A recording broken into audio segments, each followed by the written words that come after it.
Hello and welcome to AIFE Live. My name is Justin Harpin, founder of 21st Century Learning. Right now we're streaming across Facebook, LinkedIn, X, and YouTube. If you're in the audience, you should be able to comment, ask questions as we go. X and potentially LinkedIn may not support comments, a little bit iffy sometimes. So if you are joining on those platforms, you can feel free to jump across to one of the other streaming platforms that we support. The purpose of today's live stream is to provide some free, high-quality professional learning focused around AI and fun, short presentations. We're following the format we use at our Teach Meets, which, if you don't know, is short, snappy, 5-minute presentations. So if you have questions of presenters, you can ask them as they present, and they'll be able to respond to those questions in the chat afterwards. We will also share the slides for all these presentations if you've registered for the session. I will give a 5-minute warning, audio warning to the presenters, which I have warned them about, so don't think I'm being unkind. We just want to move things along and allow everyone to have an opportunity to share and in a short period of time. I should mention that all the presenters on today's stream are committee members or presenters at one of our 2 AIFE, or AIFE for short, AI and the Future of Education conferences. So these presentations are actually previews of what you could see if you join us in Jakarta or Yokohama this year. So if you stick around until the end, I'll also talk a bit more about those conferences, what to expect, and share a code that you can use to get a discount at the AIFE in Jakarta. At this stage, though, I'd like to welcome and acknowledge Alex and Nick. Alex is the conference chair for Jakarta, and Nick is the conference chair in Yokohama. Hi, everybody. Hi. So I'd just like to say I'm really looking forward to seeing everybody in Jakarta. We've got a great lineup of speakers, and it's also great to partner with Nick, who's helping us to set up this second AIFE. And I'll also be at Yokohama helping out over there as well. So looking forward to seeing everybody at both conferences. Yeah, hi everyone. We're still in the production stage of getting our presenters lined up and ready to go for Yokohama. So if you're interested in being one of those presenters, please do put your name forward. But very happy to be working alongside Justin and Alex on both the Jakarta and the Yokohama conference. So if you want to come and see Japan right after cherry blossom season, please sign up, and we hope to see you at Yokohama. Fantastic. All right, thanks both. The first presentation we have today is from Alex, and it's entitled AI and the Creative Process. So I'm just going to add the slides onto the screen and take it away, Alex. All right, thanks, Justin. So as Justin just mentioned, I'm going to be doing AI and the creative process. I also just want to say my internet is a little bit iffy, so I'm going to get through my 5-minute presentation right now, and hopefully there are no bugs. But I promise when I'm there in person, everything will run smoothly because, hey, we're there in person. So if you'd like to find out more, make sure to come. So without further ado, let's kick things off. All right, so how Gen AI can transform the creative process is more specifically what we'll be looking at. Our guiding question for the session is going to be, how can we use AI to enhance our creativity rather than replace it? And again, this is just a big highlight of some of the things that you will see. So just a 5-minute preview of an overall hour-long session. One of the things that we'll be looking at is a definition of creativity in the age of AI. So what might it look like if we were to think about the identities, the values, and the behaviors of creative individuals who use AI? I know that's a lot of information, but just looking at it quickly, we'll get the gist of it. I'll be sharing some of my favorite literature and films that I found very helpful when doing research for this presentation. One of my favorites is The Mind Explained on Netflix. It talks a lot about the connections between critical thinking and creativity, something that not a lot of people, including myself, before watching this realized.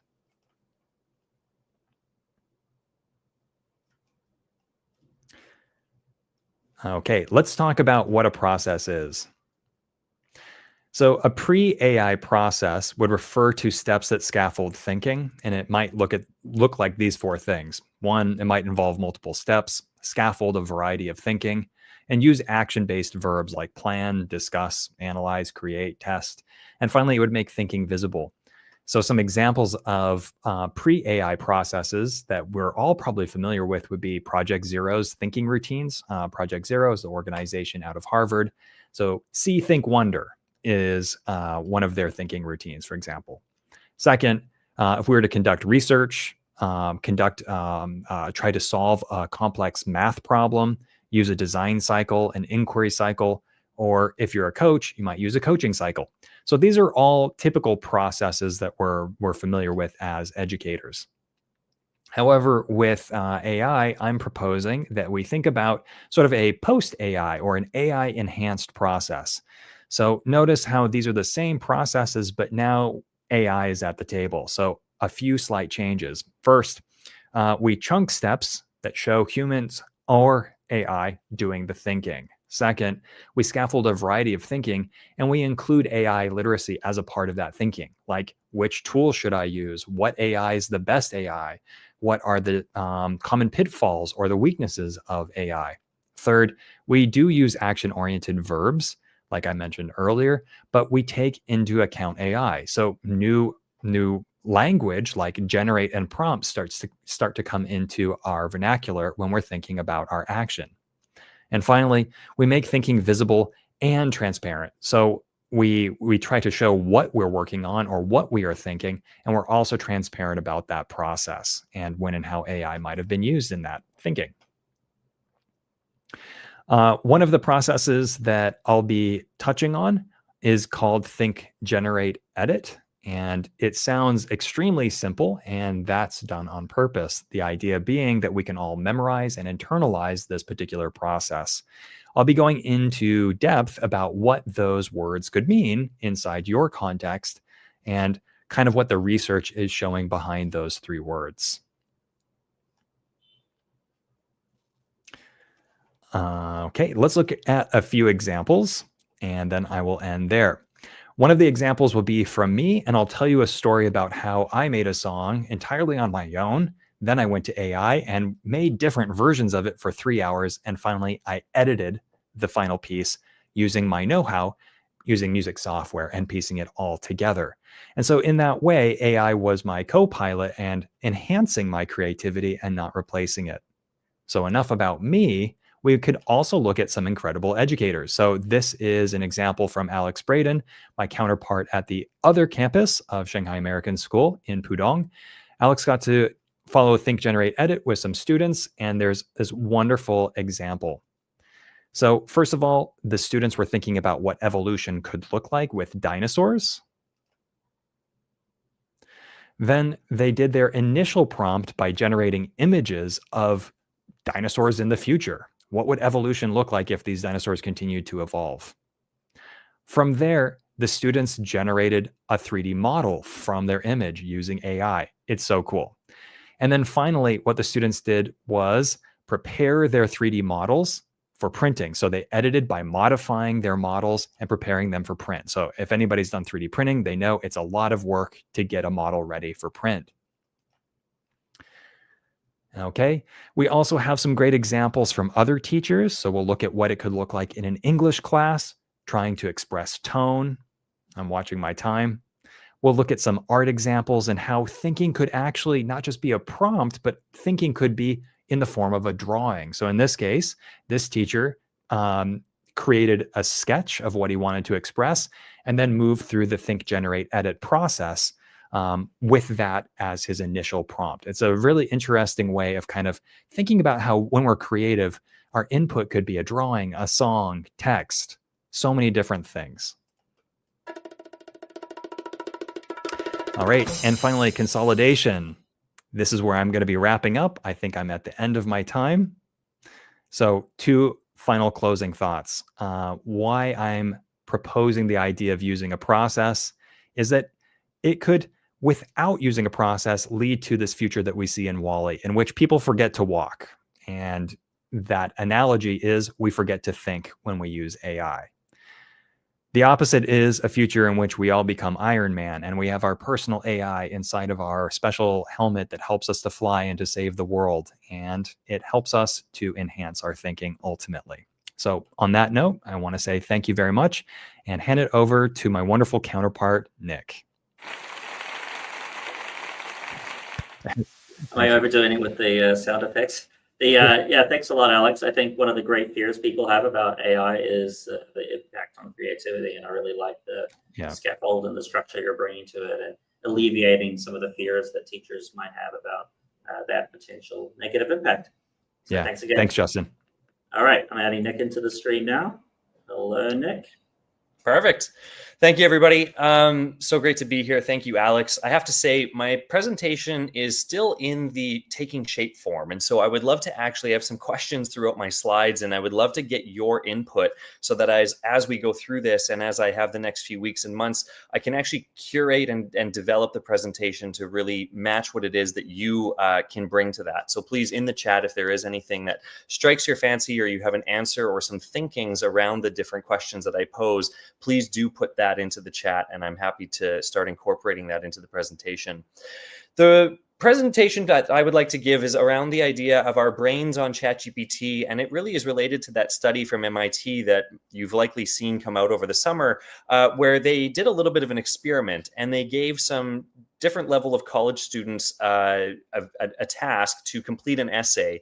The first group was given the ability to use ChatGPT to help them with the essay. The second group was given just the ability to use Google search, and the other group had no additional tools beyond their own thinking that they were reliant on.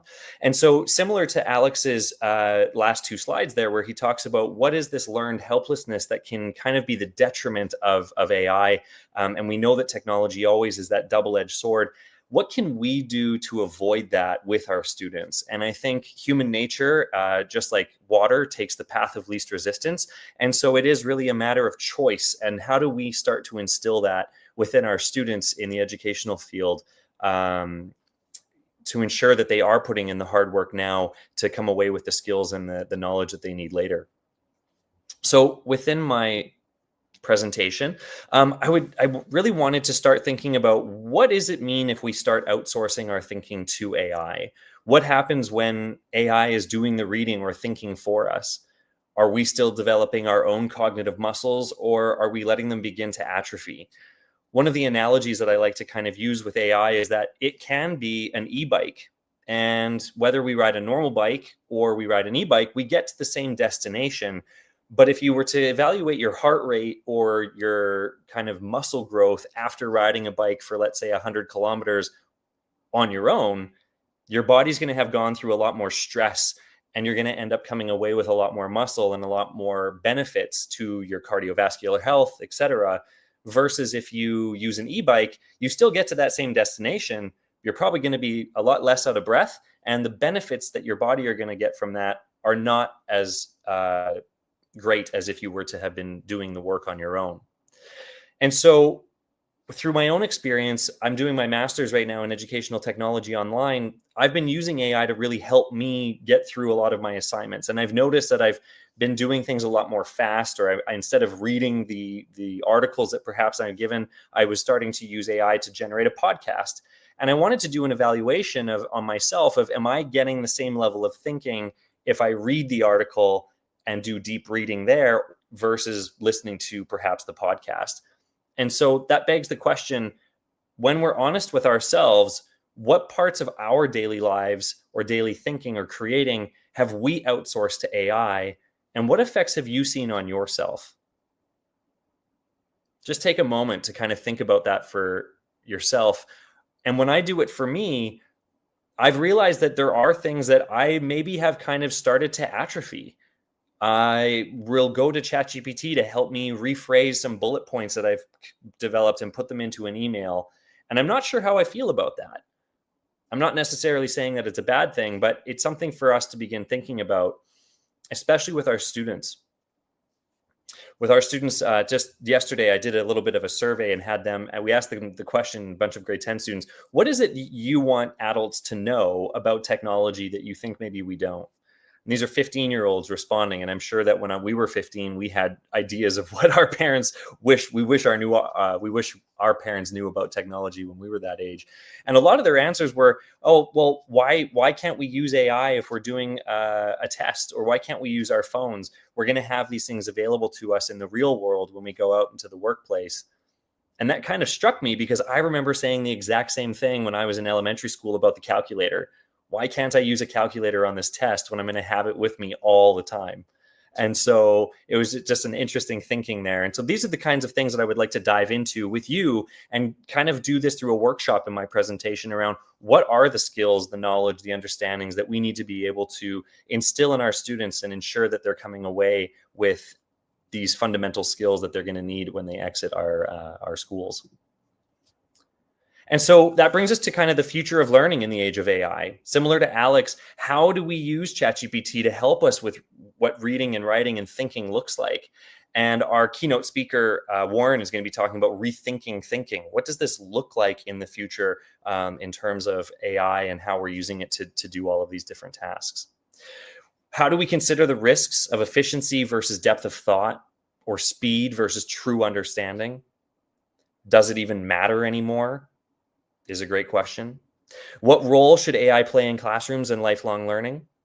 And then finally, this is my big point, in an age of AI shortcuts, how can educators inspire our students to embrace the process of hard work as essential for growth? So how can we really ensure that our students do the hard work now so that they are prepared for that future down the road? So that's what my presentation is going to be about. Thank you so much. I hope that, thank you for the people who put some comments, and I look forward to seeing you all in Jakarta. Nick, that was great. I've been doing a lot of thinking myself around this whole question of delegation, right? And what does that mean with AI? And, and there's this old axiom about good writing is good thinking. And I kind of feel like good use of AI, good delegation to AI is good thinking, right? In terms of how do you compartmentalize your work in such a way that it can be effectively delegated, and I think that's a skill, actually. That kind of executive functioning skill becomes far more important for everyone, right? Whether you're in the workplace or a student in school. So thanks for sharing that very much. Yeah. All right. Up next we have Silky with Inquiry Empowered with AI. So I will add her to the stage, and she is sharing her own screen. And over to you now, Silky.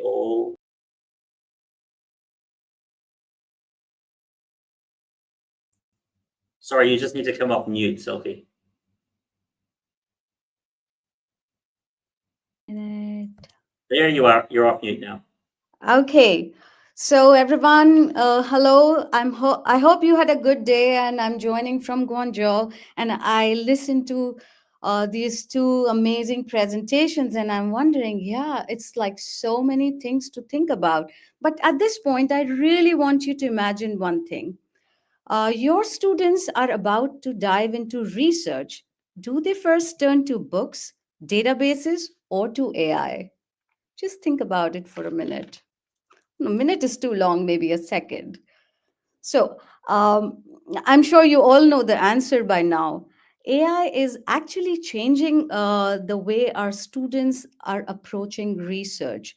And it's changing in a way that we can never imagine. I have some statistics to show you now. But before I start, I'll just let you know that this is The Golden Circle by Simon Sinek. And I always try to put my thinking through this circle, because if I know the why I'm doing this, or why we all are doing this, I think it makes more sense to me, because it connects to my basic values and my basic philosophy. So let's start with the why. So in this presentation, let's think about a few stats here. So it's 66% in 2024, and it rose to 92%. And this is nothing but the proportion of students reporting using AI tools. And it's jumped from massively from 66 to 92%. And this is not something which is made up. It's done by a survey in UK, and it's of course the college going students, but I'm sure we are facing something similar at our schools. Another thing here is 86% students worldwide use AI, 54% use them weekly, and 25% use them daily. This is a stat from 2024, and I'm sure it has become bigger now in this age in 2025. Let's move on with one more why. And what are the students using AI for? So, as per the reports from Digital Education Council, 69% are using it for searching information. So, the question here is Gen AI the new Google? Are we going to AI for all our research needs? And if we are doing this, what is our role as educators? How can we guide our students? What are some of the literacies, or what are some of the things which we need to empower ourselves so that we can actually support our students? I'm sure you all have seen a similar research cycle or inquiry cycle, which starts with analysis.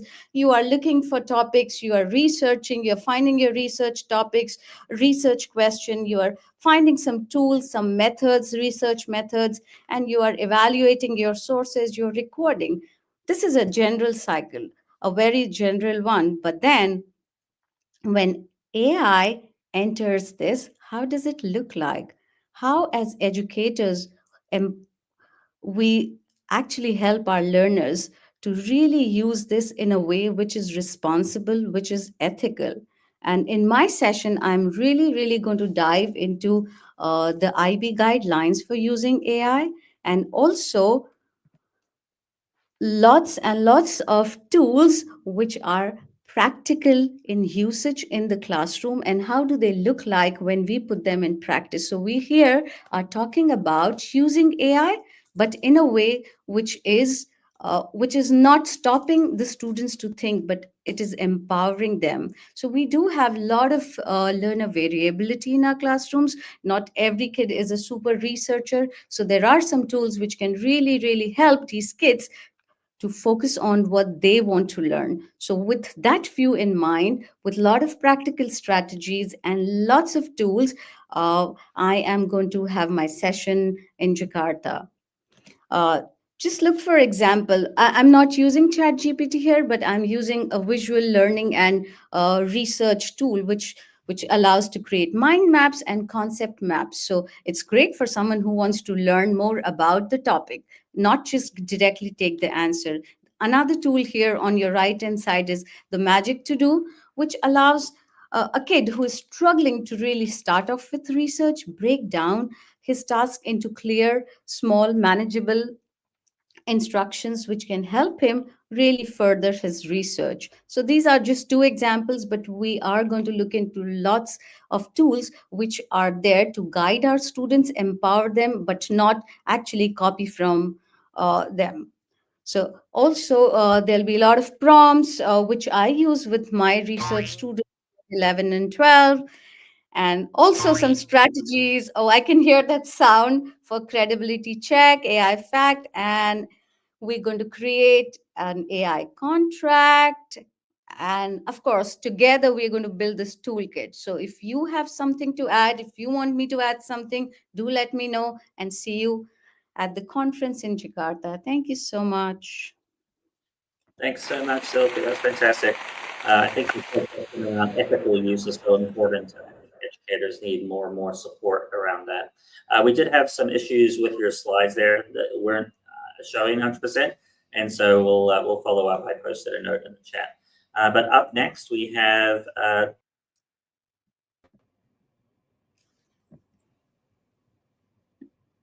off you go, Shannon. Okay. Can you guys thank you. I'm looking forward to seeing you guys in Jakarta. What I'd like to do is talk a little bit about a framework that we're going to be introducing. And it doesn't seem that, oh, there we go. Basically, AI is a powerful partner in helping us do what we do as teachers. And an example of this is I use a recorder app. It gives me a transcript. That transcript is put into an assistant that I created, and it really like saves time. I can make emails from it. I can do task lists. I can send proposals, all of that with the recorded meeting notes, and I don't have to worry about taking notes, thinking about it. Now, I think it's important for us to think about how AI can help you, and I think it's important to move beyond pre-made tools. And the reason I say that is because there's so many different types of platforms. We've got DeepSeek, we've got Qwen, we've got Kimi, we've got ChatGPT, we've got Poe, we've got Copilot. There's so many different things out there, and you can do a lot of things with it. And I think it's important because you don't need to be a tech expert or a prompt engineer. You just have to be a curious educator that's willing to think out loud and have that conversation with AI. I just want to share some examples of some things that I've been able to create easily with just having a conversation with my AI thought partner. So I'm going to share a few examples. The first one, of course, PoBots. You can create a PoBot for anything, and I've got some examples of a Jedi Master, and that's more for about justice, equity, diversity, and inclusion, not Star Wars, sorry. And there's an ELL translate bot that helps translate words, makes the table. It's very, very cool. Teachers basically put a list of words in, and they choose which language they want it to translate to, and it spits out a table with those words. It helps to make the language more accessible for English language learners. When I was in Singapore the last time, I was collecting a bunch of business cards, and I was starting to put this into my contacts, and I was like, wow, this is going to take a long time. So I asked ChatGPT, I said, hey, if I take a picture of a business card, would you be able to give me a file or something that would allow me to put this into my phone contacts? And I said, yeah, I can create a .vcf file. I was like, oh, this is amazing. And so I created basically a GPT, a custom GPT. So I open it up, I can take pictures, and within a matter of seconds, I've got a VCF file that I can download, and a couple of clicks, and that information is put into my contacts. I don't have to spend time doing it. It's very, very cool. I also had to work with our operations managers at our school here, and they wanted to look at data. So I did some talk with DeepSeek, and I started talking to it, and I said, here's some data. Can you help me visualize this? And it creates HTML interactive data dashboards in a matter of minutes or seconds, depending. And it's just amazing.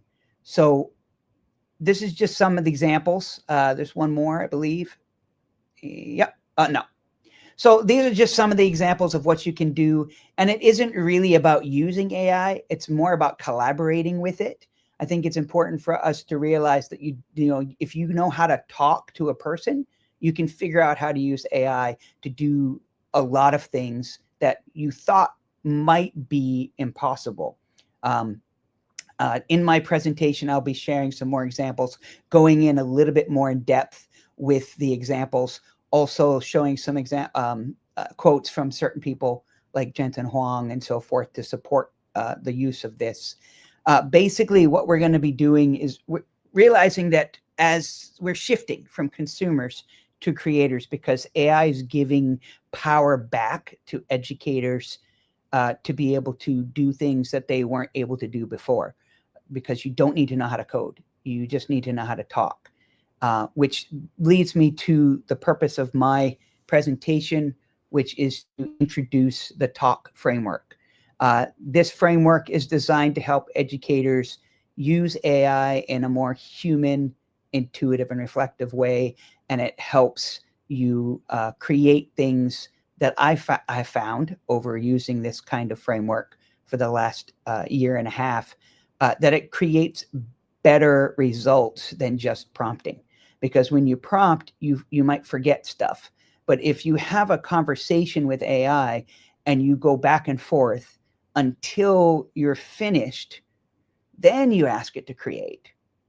Then what happens is everything that you've had that conversation with before is remembered by the AI. So it creates a better result, and you don't have to keep going back and forth and reprompting and so forth. So I hope that you guys will join me and learn how to talk to think with AI in Jakarta. I'm looking forward to it. Thanks so much, Shannon. That's great. I really believe in this thing about AI makes everyone creators. I was just actually, a colleague shared with me something that he created with AI recently, and it was amazing. And his comment was, well, good luck if you studied coding in the last few years. And actually, my response to that was not that AI is going to replace coders, is that it makes everyone a coder. That's really the powerful thing about it. So I think that's great. And I love the framework around talk. Really, really good. So yeah, thanks again, and see you in Jakarta. And next up, we have Alex Braden, 3D printing using AI tools. And Alex is going to be sharing his screen. So let me just find that there. Have you shared your screen yet, Alex? No, I haven't. I'll do so right now. Thank you, Justin. Yeah. And how are we looking? There we go. Okay. All right. So I really should start out by saying thank you to Shannon for a fantastic segue to this one, and to say thank you to Alex McMillan for including me in his project and just kind of allowing these kind of thoughts and ideas to get out there. So to kind of set the stage, as Alex shared, this was a project for a grade 10 biology class, and the kind of goal was for students to create an evolved creature.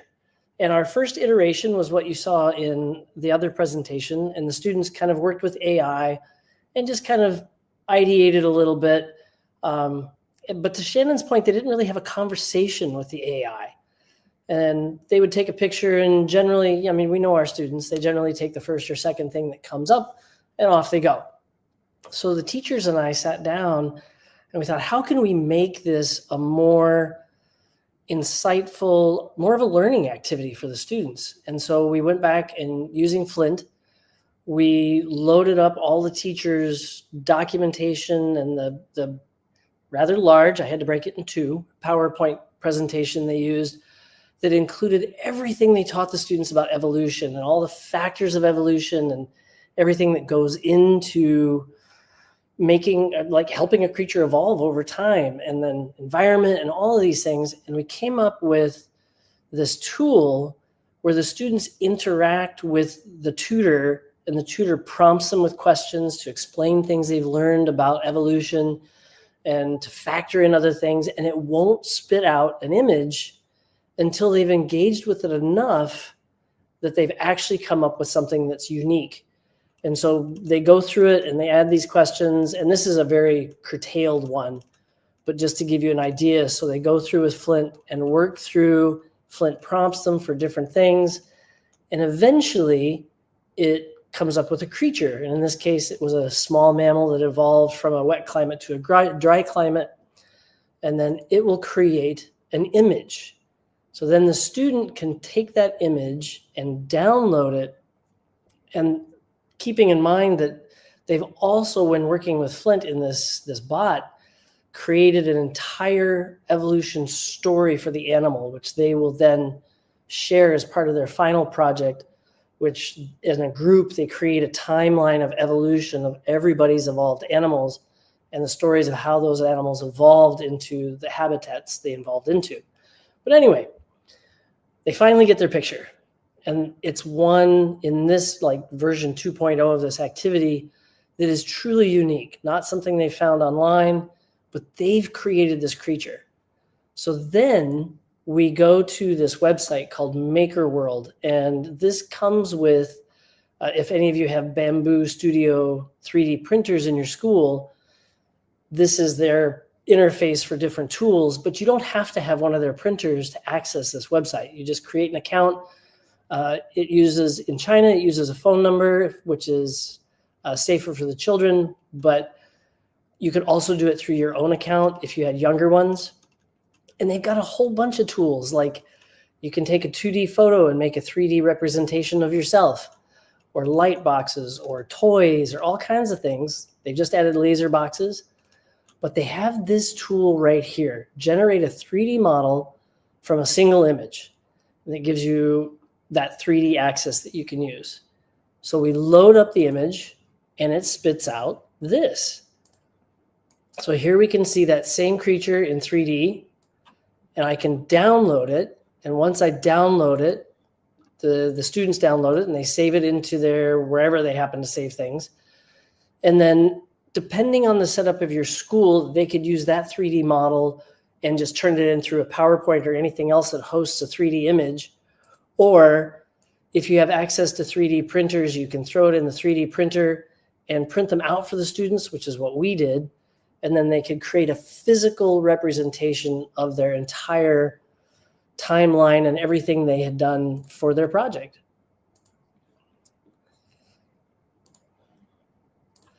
So that's it for me. I'd love any questions or thoughts or comments in the comment channel, and happy to respond to those as the presentation goes on. Thank you very much, Alex. Really appreciate that. Fantastic sharing and very creative. I think my daughter, who's 11 years old, would love that project at school to 3D. And I just love how you're bringing all of these things together. I can imagine the kids are really engaged with that whole process. They were. Thank you.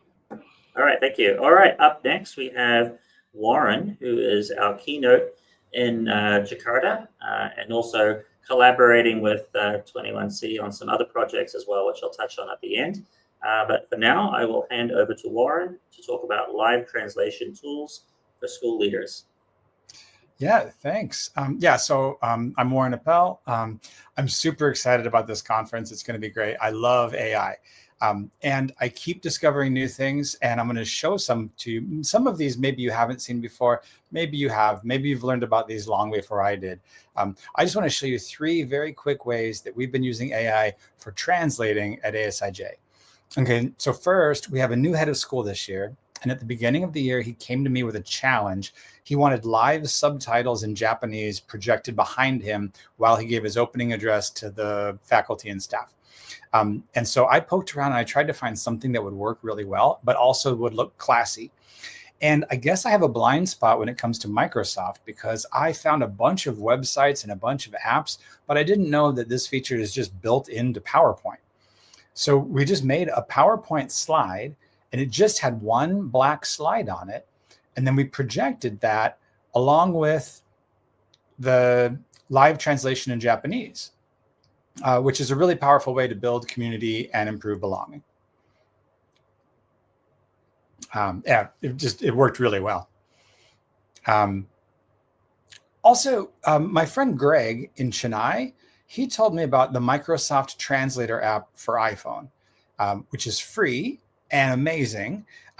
With all of the other conversation translators I've used, you have to push and talk, right? So you push, you talk a little bit, then you hand it to the other person, they read and they talk. It's not a naturally flowing conversation. But with the Microsoft Translator, there's this conversation feature. It listens for both languages at once, and then it live translates it. So you can set it down on the table, and half of it is upside down, so both people can read it. It's really awesome. It's got a ton of other features I won't get into. It's amazing for parent conferences. It's so good for parent conferences, and it works with every language, and it's free. There are apps like this that are really popular in Japan that have ads all over them, and this doesn't have any ads, and it's free. So I love it. And then I want to show you a trick. I showed this to new teachers this year, and they really appreciate it. This is using ChatGPT or Google Gemini or any chatbot that you like for context-aware translations. I'm going to show you ChatGPT because it worked really well for me. For context, we really love Google Translate. Everybody in Japan uses Google Translate. It's great for menus. It's great for food labels, but it's literal and it's not context-aware. So when you translate the buttons on an appliance like this air conditioner remote, you don't really learn what the features do. You just get the translation of the words on the button, and you also don't learn the Japanese words for them. So what I do with my remote controls or any of my other Japanese instructions, the appliances or whatever, upload photos of the buttons to ChatGPT. And if the photo has the model number in it, it can read the manual before it answers your question. And so I asked it for advice about how to use this remote control. And it gives me a table. It helps me learn the kanji and the pronunciation. It tells me why I would use that button. It's amazing. And then I can ask it questions about how to make it colder or how to turn on the swing function of the louvers. So anyway, it's amazing. Just this last year, finally, after living in Japan for 10 years, I can finally use all of the functions of my bathtub and my toilet, thanks to AI. So that's AI translation. Thanks so much, Lauren. That's great. I can attest to using a lot of these tools as well for translation. It's really, really powerful. And I just think our ability in international schools to engage with our full community is just so much more than it ever was before. And for that matter, for the community to engage with us, right? If you're a non-English speaking parent, for instance. For sure. I think it's just the tip of the iceberg with all of this stuff. Okay, and next up we have Cora and Dalton. And Cora and Dalton have joined us from another online stream. So we will see if they're able to get everything sorted here. So welcome, Cora and Dalton. All right, are you able to change the slides, guys? I'm trying to. Yeah. Oh, yeah. Yeah, all right. Thank you. Okay, over to you. All right. Hi everyone. We have the link here. If you want to join as well. It's not quite a short link. It's kind of a longer short link, but I don't think depends on there's which link you're on. Anyway, I don't think there's ads on it. So my name is Cora. This is Dalton. My name is Dalton. Yeah. If you join the short link, there'll be something later that you can try out. That's why we put it on the screen. If you don't have the time to type it in all right now, maybe take a picture of it. We didn't mention about to put alignment here. This is our side gig. If somebody loves working too much, they started their side gig. But meanwhile, we're full-time educators. We work in Chinese International School, Hong Kong. I am the secondary EdTech coach. Primary learning innovation coach. And we're married and we have a child together. Never suggested to work with a partner. But this is also why the reason why we care about AI literacy so much, because we're also parents. A lot of times when we think about AI, we're thinking about what would be the best for the future generation, because we also have a kid and she's super creative. She's such a funny person. We want her to have the space express her creativity, meanwhile living in a safe and responsible use. Everyone feel like our vision is all being aligned. Yeah, it's one of our motivators. Let's keep going. One thing we think about a lot is using these tools safely. We know Google has been stealing our data for a while, but these AI tools, they're reliant on data as well for training their models. When you actually look all of these platforms, and it's quite shocking, that how much data, how much like different platforms are collecting our data. But you also need to know that all of this information based on your free users, you're not paying for that. But some of the platforms, if you are having subscription, and you will be able to bail out. But considering the accessibility of different platforms, a lot of times, a lot of people won't be able to afford subscriptions. So before you're gonna step into any new platforms, take a second to have the second thought, because is this safe for us to use? Do I want my students or my kids in the future, their information gonna be everywhere on AI? Next, here. Okay, so there's two studies that we've been thinking a lot about recently. I think somebody might have talked about this earlier because I was sneaking a look at all the slides that were being posted. But this is about cognitive debt and using AI to write with you. So they had a few different groups. They had one group that wasn't using any AI. There's one group that was using Google, and they had one group that was using AI to help them write. The Google that was using AI to help them write, they didn't engage as much with the writing. Their brain did not light up in the scanners the way the other groups did, and they couldn't remember what they wrote about right after they'd finished. There was another study that was done that was from Harvard, and it's on personalized learning. So they had an active lecture, and then they had the same content was filled into a AI chatbot, and so the students could interact with the AI chatbot. The students interacting with the AI chatbot were able to learn more and increased efficiency, so they spent less time doing it. So I was thinking about these two studies.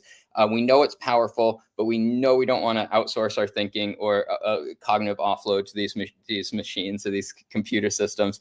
So how do we use it appropriately? I think AI literacy is so important at this time, right? Yeah, and we do know that educators have a lot of concerns. So that's why we bring more academic perspective here, because it has a data support. This is something we're just talking in the previous presentation about the care cards. We actually have a physical part here. We also have it for leaders and as well for parents. The reason why we were doing this, because we want to bring, like we mentioned, we want to bring everyone, all stakeholders in the community, to this alignment, and our vision could be aligned, and we want to ensure that all voices can be heard. You can find there's a website, you can find this digital version which is going to draw a card randomly for you. You can use it, bring it back to your community. This is one way that you can engage with AI literacy, just playing games with your students. Quick Draw is a great one for looking at the data and how the data is collected, but all these odd one out you can use for different contexts. We want to introduce complex AI concept into more fun, engaging ways. So that's why it's quite important sometimes when we introduce in a more fun way and let people to take the new concepts in the easier way. I think we might be running out of time, so we'll try to go a little bit quicker. So this summer, actually at the end of the school year, Google was doing an AI EDU fellowship in Hong Kong, and Cora and I got to take part in that. We're really excited about it. And because we were thinking about so much about AI literacy, we wanted to create an AI literacy course, but we wanted that AI literacy course to have AI embedded in it. And right now, the current platforms, if you find it, either would be traditional, like not quite traditional, but Kahoots, either, or you implement all different, like the question blocks, and or you have AI. There's no midway, which you can do both of the ways. You can do the traditional way or more like less advanced way, and as well as with AI. So that's why we thought about this. Yeah. So this course, teachers can design courses on it using AI blocks. The AI blocks can act as an AI tutor to consolidate the students' knowledge as they're going through, but you can also put in like traditional video blocks, text blocks, image blocks. The student can go in and they can go through these, check off all the modules, and they can get a certificate at the end. So this one is designed for teachers. It's an AI literacy course for teachers. So if you have the short link, you can try it out. Please don't share the short link on Reddit, because right now I'm paying myself for the API fees and for the storage and the database and everything. We need to ask Justin how many people are here, so make sure you're breaking our wallet. So if it shuts down, it's just because too many people have logged on. But if you want to give it a try, I would love feedback from anybody who gives it a try. Yeah, we also hope to bring the new learning experience, because it's with AI embedded, but we hope could be the nice balance between more like a traditional way to learning as well as with the support of AI. Yeah. Yeah. Is that 5 minutes? Yeah, I think so. Sorry, we talked too much because we're worried about. That's all right. You're a little over there, but I gave you a little forgiveness. We made it. Thank you, Justin. You made it in time, so I appreciate that. Thank you again for all your enthusiasm and all of the amazing resources you guys create. So just to reiterate to everyone, please do share that on Reddit. I'm pretty sure I read that right. No, don't listen to Justin. Was that? Share. I don't know. I can't remember. I got the backwards. Just do whatever you want to do. It's my advice to the audience. Okay. All right. Thank you, Cora and Dalton. We have one more presenter today, and that is Steve Jackman. And I'm going to add him onto the stage. And I'm going to add his computer onto the stage. Give me 1 second. Over to you, Steve. Hello. Can you see my screen okay? Yes, we can. Can you see my screen? Yeah. Okay, so today we're going to be taking a quick look at Apel Intelligence. Why Apel Intelligence? Well, it's privacy focused, it's super simple and embedded to everything kind of within an iPad increasingly. So I just thought I'd show you a few little tricks. We talked a lot about privacy today, and I think Apel Intelligence really focuses on privacy. And so when I'm thinking about playing with AI tools like image generation. I feel like Image Playground on iPad and iPhone is a really great place to start. I don't want to be sharing precious photos of my family online and it being used for generations. So for example, my cat here, I really don't want pictures of my cat just being used online without my permission. But with Image Playground, I can just get stuck in and I can have a play with that. So I can go to add to playground and I can create my own kind of virtual version of the playground. Maybe I want to turn my cat into a superhero with a cape. And now, hey presto, just on the iPad, it's hopefully going to generate my superhero cat image for me. And when I'm thinking about experimenting with AI generation in the classroom, this is where I want to go. So like cape, hero. It doesn't always work because the privacy tools are really locked down, but I think it's just a really fun and simple way to explore generating images with AI in a really super safe space. Yeah, I need to spend a little bit of time doing this. So maybe a cat in space. Let's see if I can get it to go to space. But yeah, you get the idea. Right, heading back to where we're up to. Yeah, we did Image Playground there. Magic Wand. Magic Wand's a cool little tool. So here I am in notes. I'm going to get my notes and I'm going to get my pen. I'm going to go to, I'm thinking about schools for the future. It should be trying to correct my terrible handwriting using AI as well. Yeah, there it goes. And then maybe what I want to do is when I'm writing about my schools for the future, I want a little bit of an image to help me think about what I want it to be. So I'm going to draw my kind of idea of what I want my school of the future to be. I don't know why I'm going with circles, but let's go with circles. And I've got my little magic wand tool here, and my magic wand tool here is just going to help me take that image. So I want to start with some few words or phrase that best describe this.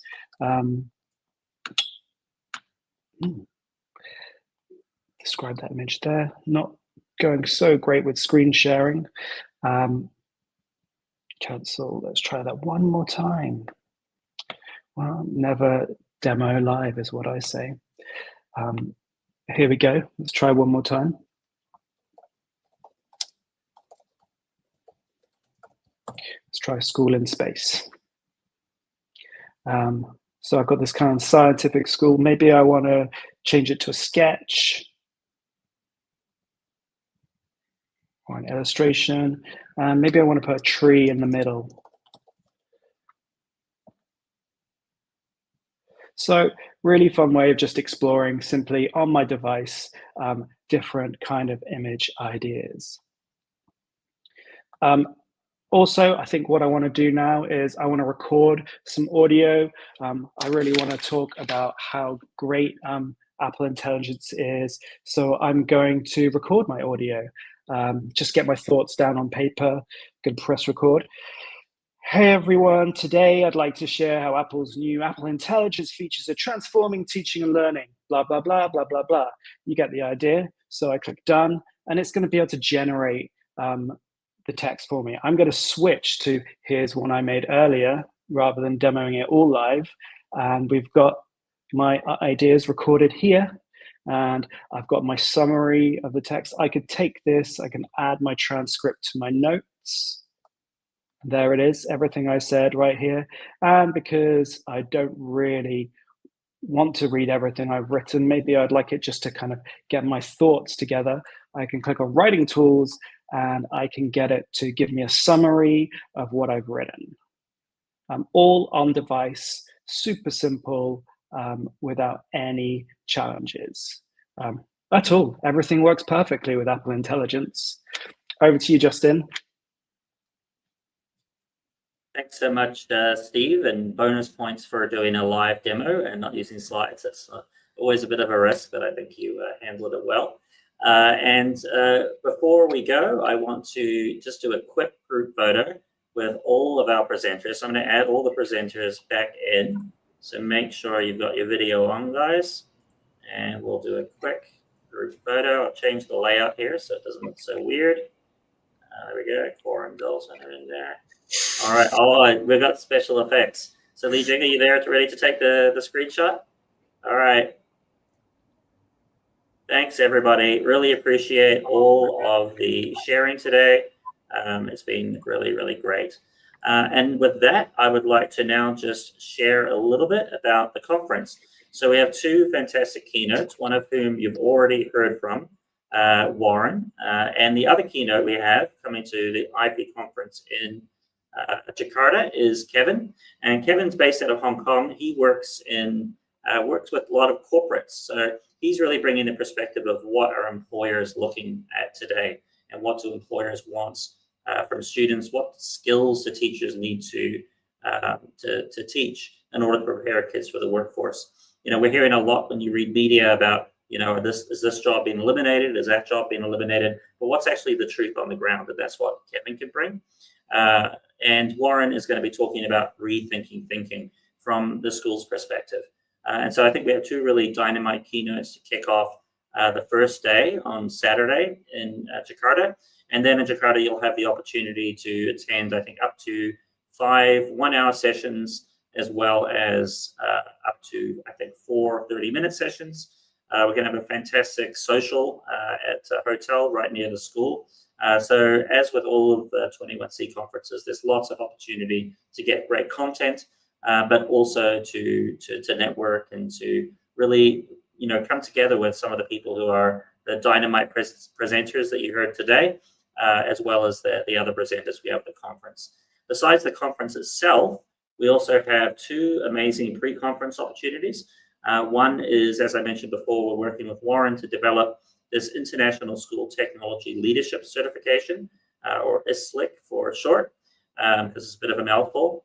And that is a 3-day program that will take place at the Intercontinental Hotel just before the conference on Wednesday, Thursday, and Friday. And so if you are a aspiring technology director or someone who's in role and wants just to have another opportunity to build a professional community and upskill, this is the opportunity for you, because there's really nothing else out there for those people that are in these roles or want to be in these roles in international schools. So this is something we're putting together to support that. And the other pre-conference is directed at educators, teachers who are maybe just getting started with their AI journey, want somewhere to upskill themselves, and how could they design the future of learning in their classrooms. And that's with Steve Jackman, a 1-day pre-conference. So again, thanks again for attending. Here is the code as promised. So you can use this code, AIFE Live, very imaginative, I know, to get $50 off your registration for AIFE in Jakarta. So very much looking forward to seeing everyone there. Thanks again to all of the presenters today. We will be sharing slides, most of the slides, with you if you registered. And we will be sharing snippets of these presentations as well on social media. So once again, thank you, and we'll close the stream there.